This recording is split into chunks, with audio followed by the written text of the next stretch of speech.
Don't be prideful with any excellence that is not your own.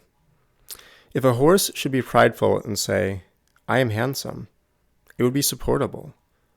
But when you are prideful and say, I have a handsome horse, know that you are proud of what is, in fact, only the good of the horse. What then is your own? Only your reaction to the appearance of things. Thus, when you behave conformably to nature in reaction to how things appear, you will be proud with reason, for you will take pride in some good of your own. So here we are looking at the 6th chapter of the Enchiridion by Epictetus. And in this chapter, what Epictetus is doing is he's offering us an antidote to something called damnation.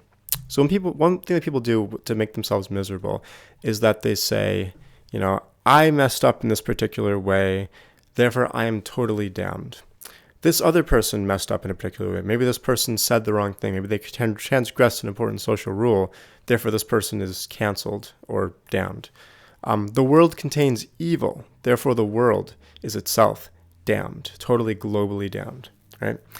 And so if we just go back to the first one, sort of this idea of like, I messed up, therefore I am damned. One way that we reason our way to damning ourselves is by looking at the condition of the things that we own. Now, I strongly object to the idea of owning horses, because I don't think we should be owning other sentient individuals regardless of their species.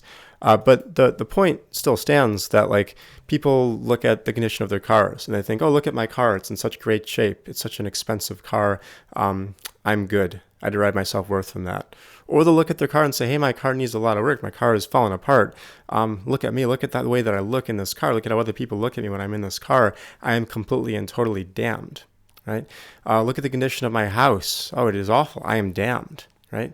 And so what people do, it's kind of a double-edged sword, where if you start by saying, I'm going to take pride in the condition of something that is not actually properly mine, but is actually just the excellence of a thing that I own, you're making yourself vulnerable to damning yourself or to feeling damned later on when you reflect upon the poor condition of something that you own, right?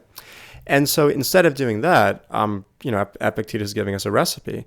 What he's saying is, like, look, anytime you feel yourself slipping into this habit of, deriving your self-worth from the conditions of the things that you own, when you find yourself sliding into the habit of thinking wrongly that the excellence of something you own is actually your own excellence, or the bad condition of something you own is actually your own badness, what you can do is instead say, okay, no, I'm not going to do that. Instead, what I'm going to do is I'm going to think about what is actually mine, and I'm going to base my, if I'm going to be prideful about anything, I'm going to be prideful about that.